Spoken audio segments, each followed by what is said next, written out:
lovely and adorable Eva Webb. Hello, my babies. I am the adorable Eva Webb. This is Titular Characters, and in this issue, we're featuring Joe Aubrey. Joe Aubrey is the co-writer and co-creator of Space Bastards. When not thinking of new ways to kill futuristic postal workers, he can be found eating, paying bills, and wondering how his life became completely unmanageable. Before he had kids, he read comics, enjoyed sci-fi movies, and played first-person shooters. He and his wife live in Arizona with a lifetime supply of alcohol and 2 increasingly entitled children. Anyway, how are you, Joe? Hello, Eva. So I'm really excited to have you guys here because Space Bastards is just so much fun.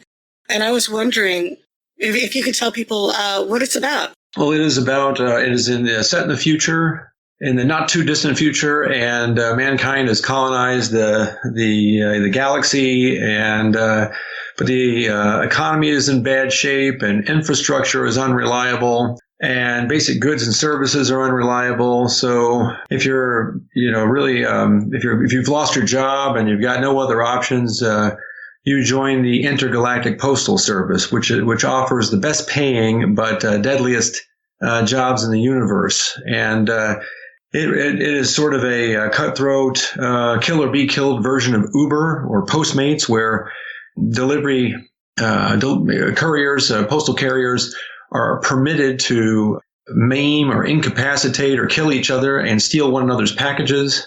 The one that makes the delivery gets paid. The ones that don't get nothing. And the more times the package changes hands, the more you get paid for delivering it. And so the book kind of follows an ensemble cast of characters that through various circumstances end up working for this postal service in the future. And the artwork is just fantastic. It was it's a very striking read. Well, thank you. Yeah, that's Derek Robertson, who's a co-creator, along with Eric Peterson, my co-writer, and I. And Derek, we brought him on initially to kind of help us set the tone of the visual tone of the universe, and he helped us establish the look of it and the look of a lot of the characters, and was really instrumental in bringing it to life in the version that we have now. That's awesome. Would you say, is it sort of almost a social commentary on the gig economy? I don't know if it started out that way, but it certainly, as we began to, it went from a kind of a story about one guy to an ensemble cast. There started to be, obvious parallels and kind of exaggerations about the gig economy. We actually wrote this book. We started writing it in 2012 and really didn't get a full version of it until 2014. And so it actually predated Uber and some of those other services. So the parallels became apparent to us after Uber and Lyft and these places were getting sued, and their drivers weren't getting benefits, and what is a gig worker, what is a contract for hire worker. So that wasn't our model when we wrote it, but it became something that became obvious to us later on. And so instead of inventing Uber, we just made the damn comic book. Yeah, I think it is a commentary on cutthroat capitalism and the gig economy. Definitely. Awesome. Can we talk about you for a minute? I'm curious. Where are you from? I'm originally from Kentucky, the bluegrass state, and I now live in Arizona. I moved out here a little over 20 years ago. I bet the weather's better in Arizona than it is in Kentucky. Yeah, it's more consistent. Really, it is. Overall, it's better, and there's only about 2 months you want to be in Kentucky. That's May and October, and otherwise, Arizona's better. That's cool. Yeah, because, what part of Arizona are you in? I'm in Phoenix, and my co-writer, Eric, is in Phoenix also. Oh, nice. No, so you're in the hot part of Arizona, where it's like 90 degrees during the winter. That's right. Yeah, the weather right now is beautiful. It's really, really nice here. Yeah, it's 80 degrees, and we had dinner outside tonight. It's really, really nice. So what's your earliest memory of comics? Earliest memory of a comic?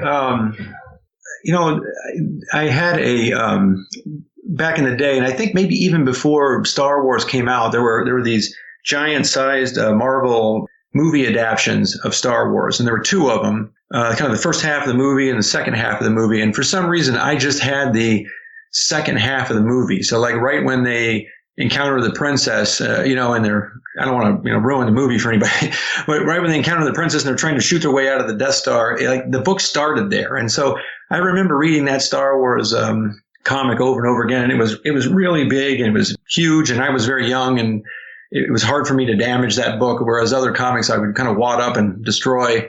But I remember reading that one over and over again a lot. I think that's probably the earliest comic book that I can recall. So, well, what made you decide to get involved with the medium? I used to hang out with Eric, my co-writer, and he would make these short films while he was in film school, and he sometimes needed somebody to help. And I had a different kind of job where I was working all the time. And so spending the weekend helping him film something or, building props or whatever was fun for me because it was a departure.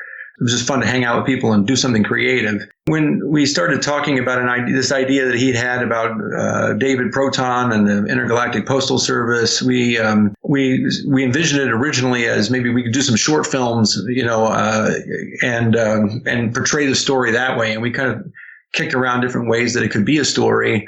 And it was just really hard to make anything that was coherent or worth watching. And Eric had worked on had a small comic that he independently released, and we talked about maybe trying to make it as a comic and Space Bastards as a comic. And it was just so much easier than having to wrangle actors and camera equipment and build props, where we really basically just had to deal with an artist and write a full script. Gave us a lot more creative control, and it was a lot easier in some ways. I still wasn't fully invested in the medium, in working in the medium, until we got some feedback from people on an early prototype we did of the comic, the issue 1. Actually, we submitted it to Diamond, and they gave us feedback, and it really seemed like it was a viable project, and it kind of changed the way I thought about Space Bastards and the way it would be presented, and that's when we were fully invested in it as a comic book.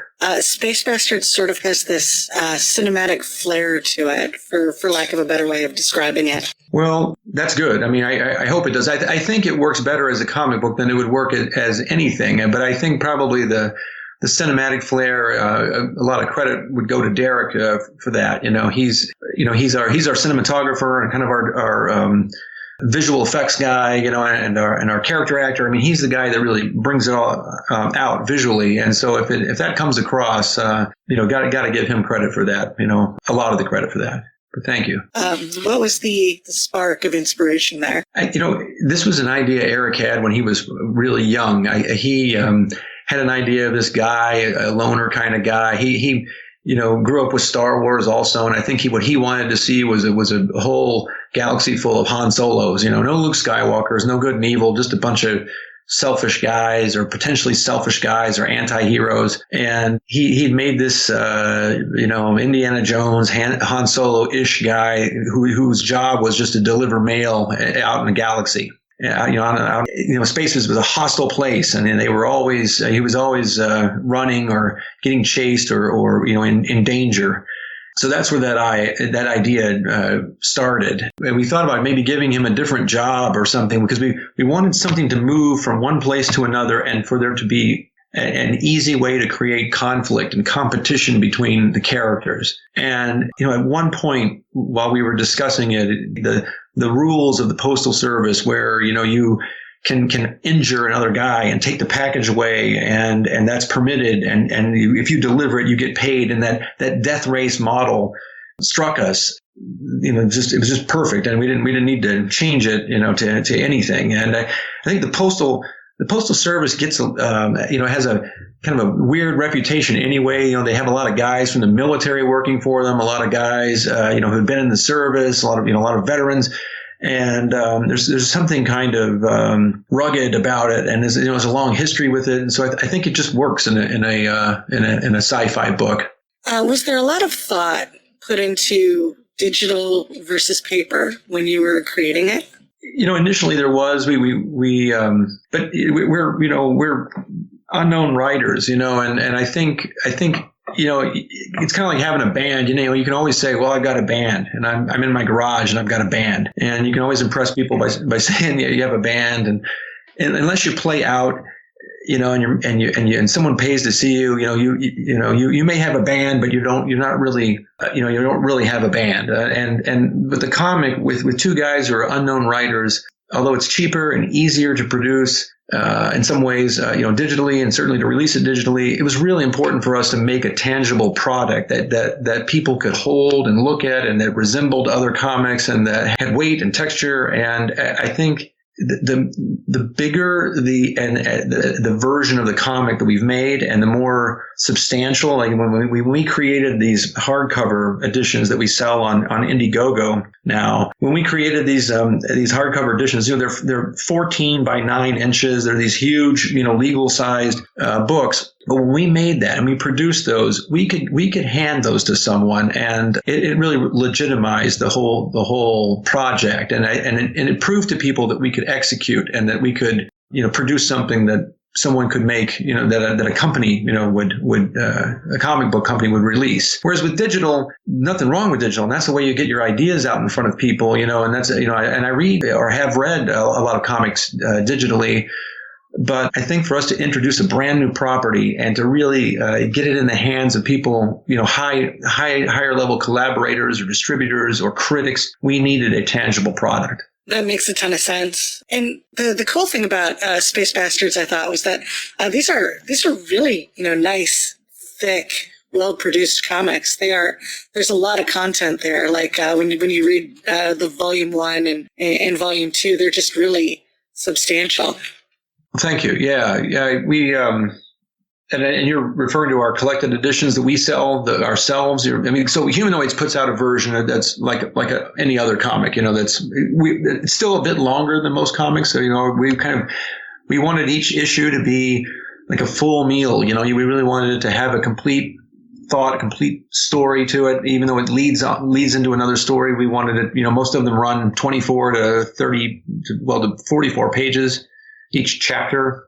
But the larger ones that we made that you're talking about, the Volume 1 and Volume 2, that's the ideal widescreen THX format. I think it showcases the art the best. It's these artists that we're using along with Derek. We're using Simon Bisley and Colin McNeil and Boo Cook. These guys are a lot of these guys are from 2000 AD or from overseas, but their artwork, there's just tremendous detail to it, and the coloring, the lettering, and all of that best appreciated when it's really large like that, and it's collectible, and it feels substantial when you're holding it, and it really really opens up, and we make it that way and sell it like that because we just think that's the ideal way to experience it. Do you put a lot of thought into diversity and representation? I know that's kind of a silly question in a book about aliens, but I thought I'd ask it anyway. Most of our characters are shitbags, and so if we put somebody, any character we throw in there is going to be the worst possible version of human, that we can think of, because our characters are largely selfish and self-serving and not role models.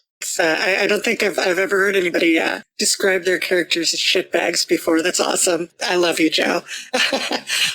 So speaking of characters, how do your characters find their voices? Well, a lot of the characters are versions of people that that Eric and I have known in real life, or kinds of people we've dealt with, or maybe combinations of people that we both know in common. I mean, the Manicorn, there's a guy that we kind of based him on, and who exists in real life, and some of the other characters are either deviant parts of our own personalities or on people that we know, and they how do they find their voice? We'll bounce ideas back and forth, and we sometimes like with Manicorn, we'll go back to that guy Kevin, who was a stand-up comedian, and we just imagine what he would do or what he would say in a given situation, and usually it makes it easy for us to come up with the dialogue or the motivation. So you finally got your comic produced. You went to Kickstarter to generate some fundage for it.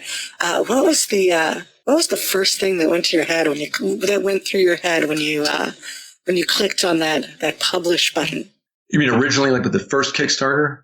Yeah. Or yeah. I mean, well, so we, this is we've done. So originally, yeah, we put it up there. We made, I mean, the very first one. Of course, these videos are up there forever. All that stuff is up there. So there's each time you hit the publish button, and you've written your story out, and some of that is editable, and then some of it, you can't reshoot or re-edit a video. You have to just, at some point, you just have to get it out there. It's always, it's always really frightening. How long is there going to be? How long of a delay will there be between when I hit this publish button and when the first person bids on anything, or even notices it, or even looks at it? And you click it and you expect fireworks and people calling you, and but more often you click it and there's just crickets. There's just it's just a starry night and no sound. And 3 days later, somebody saw it and bid on it.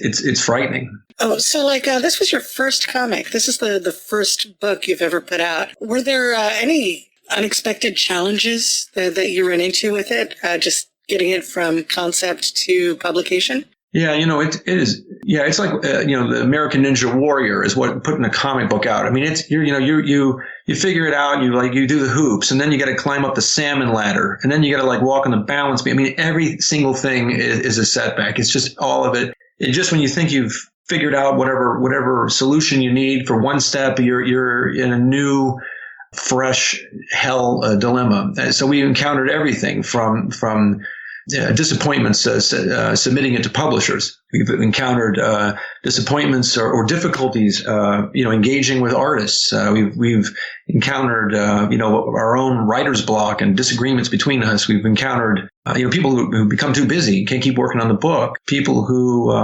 Eric tells them one thing, I tell them something different. We got two guys running the boat, and that's a problem. Printing is a whole issue. We had a printer hold our books for ransom right before Comic-Con one year. I mean, you name it. I mean, in any of these, making a comic, there's 50 problems that are in your way at any moment, and a genius can think of 25 of them. Can anticipate 25 of them, and so there's just always shit going wrong at any at any stage. Where do you find your zen? So the zen part is, either I write something or Eric sends me something and it's really good, and then I maybe can polish it a little bit or adapt it a little bit, and we'll hand it back and we're laughing at what we've written. That's fantastic. That feels great. And that's a feeling that you chase and you work for. There's another moment where you submit the script to the artist and you kind of walk them through it, and then you start getting thumbnails or preliminary sketches of some of these panels, and that's amazing. You get something that's so much more three-dimensional than you ever imagined it to be, so much better. They've interpreted your script into something bigger than you could have ever made it. I worry about a day where I wake up in the morning and I'm not getting email, or I'm not expecting an email from an artist with artwork that concerns something that I've written. That's the best part. Certainly, critic reaction and reader reaction has been nice. We've gotten a little of that, and that's been good. We can't go to conventions, so we're missing out on a lot of the direct feedback that it would be kind of nice to get after you work on something this long. It'd be great to hear more from the readers, whether it sucked or not, or what they liked and what they didn't like. I mean, you can't get enough of that, and there's a lot of reinforcement from that. It really feels good to have people actually read it and enjoy it. But it's just when it's working well, and when it's going, it eats pain and shits joy. You kind of write, and you write from, I write things that have frustrated me or upset me, or I've kind of got that in my mind, and then I'm killing mailmen in the script, and then I'm getting beautiful artwork back, and it's a wonderful machine when it runs right. Nice. What inspires you? Well, I think that in the process of making this comic, what has inspired me has been, Eric and I'll speak for myself. I mean, what inspires me is I want Eric to appreciate and like what I've written or what I've done with what he's written. And I really feel pressure when we're working with these professional artists, Simon Bisley or Derek Robertson. You know, if they are inspired by the work, if they understand what we've written and what we're going for, and they translate that's inspiring. I mean, that maybe inspire isn't the right word, but I feel a great weight of expectation and, you know, high standard that I feel like I have to meet to work with these guys. And I've started to feel that way about the comic itself with the readers. You know, they have enjoyed, many of them have enjoyed the early issues, and as more come out, I want that to continue. I don't want to strike out or let them down. And so I guess fear of failure and rejection is what inspires me. I guess is what I'm coming to. Shed. It's terrible. Fuck. Nothing good. Nothing good. Just avoiding pain.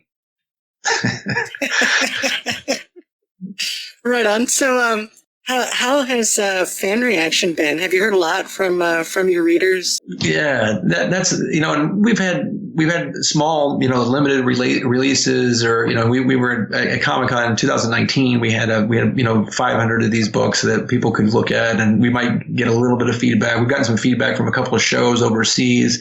But yeah, you know, it's amazing to get the feedback, even online. You know, I'm not a social media guy, and, you know, I'm combing through there just to even hear the bad stuff. I just want to hear. There are these YouTube channels where there's like 3 guys, you know, they've got 43 subscribers, and the 3 guys are just standing there talking about my book, what they think is going to happen next, and laughing about it. And like, they're all standing there just talking about things that happen in the comic. That's fantastic. I mean, that's. I mean, those are the guys. Those are the guys. I mean, just the fact that they understand what we're doing and have some appreciation for it, you know, it's lovely. So the fan reaction has been great. I love those guys. You know those guys I'm talking about? I know exactly who you're talking about, and they are amazing. They are my friends. I love them. Yeah, it'll be like a guy with a beard and just sitting in his basement, and he's talking about it, and you know, he sounds like, you know, he you know, he'll know more about it than, I mean, he's thoroughly digested the comic, and I think, like, if I was in a room with those guys, they wouldn't hang out with me. You know, they wouldn't even look at me, but they love the comic. I get to peer in and just see them process what's going on. It's fantastic. Well, you know, Joe, I think they would hang out with you because you're charming, just in general. But yeah, that's really neat. It's always nice to hang out with the comics community online. They're just such amazing people. You know? Yeah. Thank God for those people. I mean, because without conventions, you know, thank God they're there. And in many cases, you know, I think, you know, after 2 or 3 issues, many cases with Twitter and with YouTube, I mean, I really think we've gotten more direct feedback from the online audience than I've gotten in person, which is, yeah, it's fantastic. And, you know, they're just doing it. I mean, maybe they get ad revenue, or maybe they hope to get ad revenue. I mean, they just kind of do it for the love of it. And it's great. It's so much fun listening to it. Even when they don't like it, or even when they get something wrong, it's just amazing just to hear, like, how does it get received? It's fantastic. Do you ever, does it ever work itself into a feedback loop where, you know, they're digesting your comic and coming up with their own ideas and saying, you know, I think this is going to happen. And then you turn around and say, oh, wow, yeah, that's a great idea. This is going to happen. I think that eventually may happen. I mean, you know, the thing is, we've written all this in advance. I mean, we've been working on it since 2014. So we're right now, there's just one issue being drawn, but, you know, we have several hundred pages of material, you know, maybe 15 issues or so. So people really have no idea what's about to happen. You know, they don't, you know, or if they are guessing what's going to happen, there's so much shit down the road, you know, that's going to happen they're not really affecting my process. What is helpful though is to actually see, because you never know what kind of character that they're going to respond to, or is this guy going to be too much, or is this guy going to be enjoyable for them to read about? Are these guys, are they too despicable to really appreciate? Is there going to be real pathos? And so their reaction to characters has been helpful, and I've learned a lot from the way that they have described the reaction to the artwork and the nonverbal stuff that Derek, for example, has put into some of the characters, and that's a lot more potent than I thought it was, because they're really paying close attention for a fucking book about killing mailmen. They're looking at characters' faces and their expressions, and so that will definitely affect how I write future issues, in the way that, they really pick up on more than you expect. Is there a moment during the creative experience where you created something within this project that you were just extremely proud of? Yes, yes, there is. Let's see. You mean, nothing profound like, wow, like Dostoevsky or something. But like, that's a good joke, or that's a really good sequence, or that's a good twist, a story is kind of like, it's like a cigar. Like, when you've had a bad one, you know what I mean? Like, when it's not working, when a joke doesn't work, or when a sequence doesn't flow right. And so when you nail that down, that does feel really good. And I'd be pretty proud of that when that happens. Or sometimes there's a problem. I think the proudest moments are, there's editorial problems and things like that to solve all the time, or dialogue problems. But sometimes, Eric and I will just kind of get in a dead end, and we can't figure out how to navigate through it, or to backtrack, and how to go forward. And when that breaks loose, that's fantastic. I mean, that really feels good. So it's more of just keeping the machinery moving. That feels great when you can do that. So we are reaching the point in the show where I get to ask you the fun questions. Are you ready for it? I am ready. Excellent. I am so excited. Okay. All right. So, what's your favorite food? My favorite food.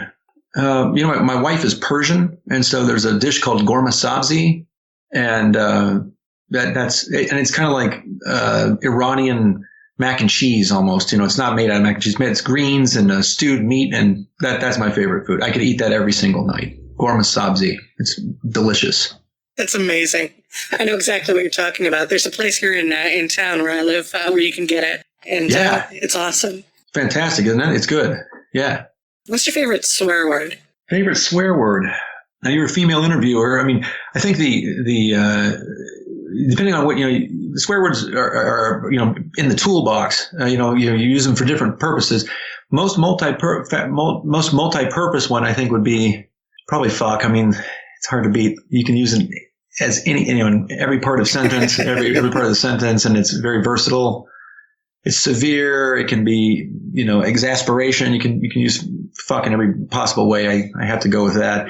I think cunt though is probably the worst.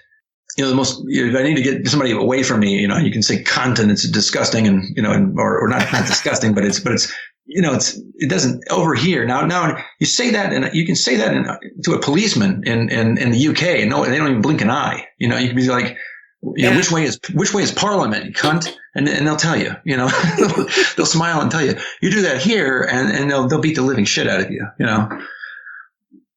So I gotta go with fuck. Yeah, hopefully. Fuck is good. Fuck's a good word.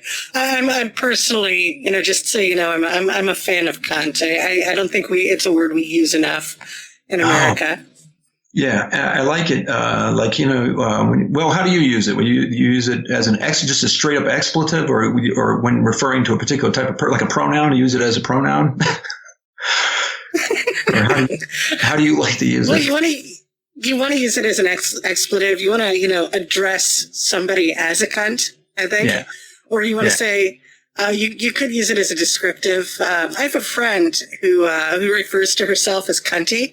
And I thought that was a really just novel use of the word, because I hadn't heard anybody do that before, and I thought it was kind of cool. Yeah, absolutely. I like using like if you're close to something bad happening, it's like you're about one cunt hair away from getting into big trouble here. I was about one cunt hair away from really irritating that. That's a nice. It's like part of the metric system or something. It's very, very, very. You're very close. I have a couple of friends from Australia, and it's like every third thing they say is cunt. Yeah. It's strange that and same thing with the UK. They'll say it and that's what makes Game of Thrones so great, right? They use cunt all the time. It's like there's no cure for being a cunt. They say it all the time. It's true. Yeah. Okay, so assume that you wake up one morning and you're imbued with superpowers. Are you a superhero at that point? What do you do with them? I think you gotta aspire to be a superhero, right? You gotta like, you just have powers. That's not going to do it. You have to like either decide that you're going to, dedicate your time to helping people or inspiring people or saving people, if you're going to be a superhero, or I guess a villain, you'd have to have some kind of grand design or something. So, I imagine if I had, other than immortality, if I had, woke up with a superpower, like, if I could regenerate or I could fly or something, I'd probably just use it selfishly. There'd be times where I would use it for good. And maybe in that moment, I would look like a hero. There'd be other times when I would, whatever, cheat on my taxes or escape, uncomfortable situations. And, and it would be very villainous. I can't imagine. I don't use the abilities that I have, my natural abilities, consistently. So I'm an anti-hero as I am, or selfish guy as I am now. That's probably how I'd be if I had superpowers. Nice. I had this one person come on my show. I think it was Erica Schultz, and what she said is, I would just mess with my cat and fool my husband with him. I thought that was a great answer, and that's what that kind of reminded me of. Wow. Yeah, I think that's what most people do. I mean, probably if you were immortal, and you had all the time in the world and you could finally like mature and like you've done everything with it, you could probably start to gravitate one way or the other as a hero or a villain. But I think otherwise you're just doing parlor tricks and pranking people probably, right? Yeah, I imagine.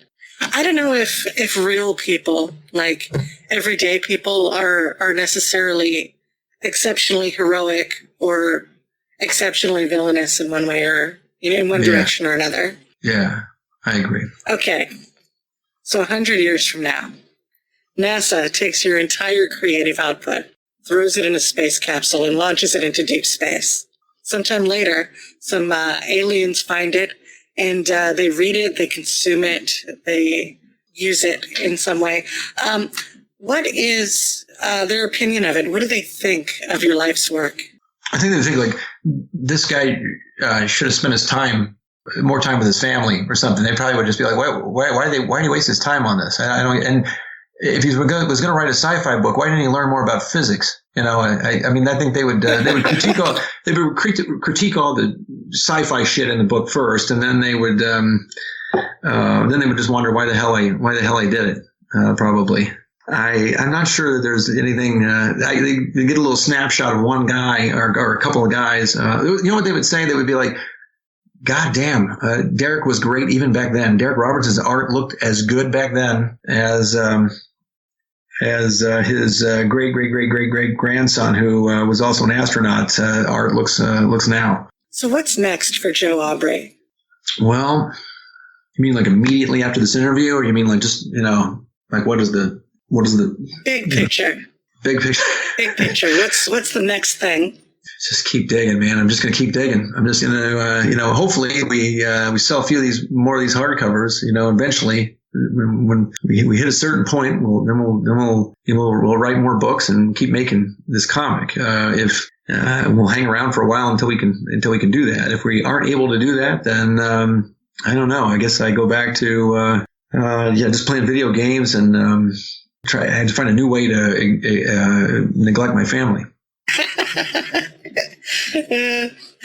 It's funny you say that, because like when I'm doing the podcasting thing, which takes up a lot of my time, I always that's always something in my mind. I want to spend more time with my kid and my person, and stuff like that. How do you balance your work versus home life when you're a creative talent like you are? Well, here's the problem. So yeah, I have a day job, so I got that going on all day. And then I come home and I've got about 4 hours where I am the shittiest part-time employee at my wife's daycare, if you will. And then after that, which is about 9:30, if I'm lucky, I've got a few hours, as long as I can stay awake to work on comic, wrap bubble wrap around books and mail them, get on Twitter, watch 3 guys review my book, that kind of shit. That's, and then sleep and then rinse and repeat. So the balance is do everything else. Everybody's a little bit unhappy with the amount of time I spend on what I'm supposed to spend the time on. And then I sleep about 5 hours, a day. And then the weekend I'm screwed. I just, just in the breach all day, like house arrest. And then sometime at night I start, I'll watch WandaVision and then I'll just start messing with the comic. And then, my wife just says, what are we doing? So I don't know. So we are actually, today, Friday, we are on top of the last episode of WandaVision. Yeah. At least as we're recording this. Yes. What did you think? Did you see it? I did. Yeah, it's fantastic. I like the entire series. I like that they spent the time with the characters. I think it was a great meditation on mourning and loss. And, I thought it was, all the characters were portrayed well. And, they really spent some time on it. And she's got a great origin now. She's got a, bigger origin. We really know her character really, really well. And she's, I'm anxious to see what happens next. I think a lot of people say, well, nothing's ever permanent in the cinematic universe and everything's going to go back. But she's on a whole new trajectory, kind of the way Stark went through, all these changes. And when have we ever been able to see anything like that? It's amazing to spend that kind of time with her and Vision and learn so much about them and see them and be kind of up close and personal. And then it's going to mean something when you see them later on. If you see them later on in the movies and everything, you're going to be really invested in them. I'm so glad that, they didn't decide to run a whole multi-year thing with White Vision. They just sort of turned him back into regular Vision, and they didn't resolve it in the series, but that just sort of, made me think, wow, they're going to get back together. It's going to be so pretty, Yeah. But it's kind of it's going to be more like Star-Lord and Gamora, right? Gamora is kind of essentially like the White Vision right now, right? She doesn't remember Star-Lord. They have the potential to have a relationship, and they might encounter one another, but I guess actually Vision has an edge on Gamora because she doesn't remember anything about Star-Lord if you think about where they are. But but it's not a soft reboot. It is an evolution. It is a slow evolution, without, that works for, no one's done that. Where they take a TV show and actually hook it in and drill down on the two characters, have them go through something and then pull back and then put them back into place. It's amazing. We'll see what happens. Was there anything you were disappointed by? In general, no. I think, in general, I have not been disappointed terribly at all with WandaVision. I've just really enjoyed it. Yeah. So anyway, Joe, not to get too far off this tangent, but I guess that's probably it for our show. I wanted to ask, where can people find you online? I maintain help maintain the Space Bastards Twitter channel, which is is at space underscore or underline bastards, space underline bastards. On Twitter, we have an Indiegogo going on right now, and so comments and messages can be sent through that, especially if you're pledging or buying something. Spacebastards.com will eventually be the home for those hardcovers that we sell, and it's easy to get a message through to us or to me there as well. So I don't have Facebook, don't have Instagram. I'm not in any of that, so very old-fashioned. Well, thank you for coming on my humble little podcast. I really appreciate it. Well, thank you for having me. And now, babies, it's time to close the show. I wanted to say thank you for listening, supporting us, and following us online.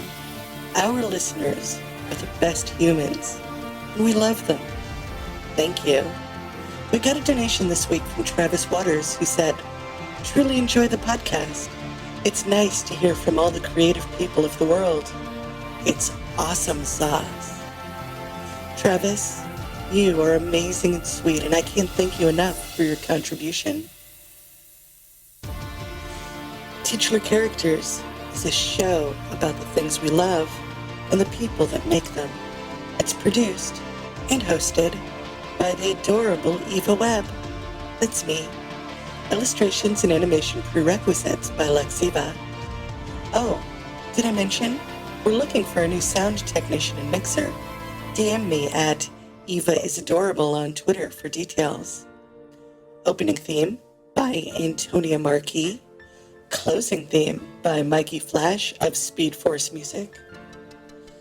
Special thanks to the ghost in the machine. You know who you are. And that's it, my sweet ones.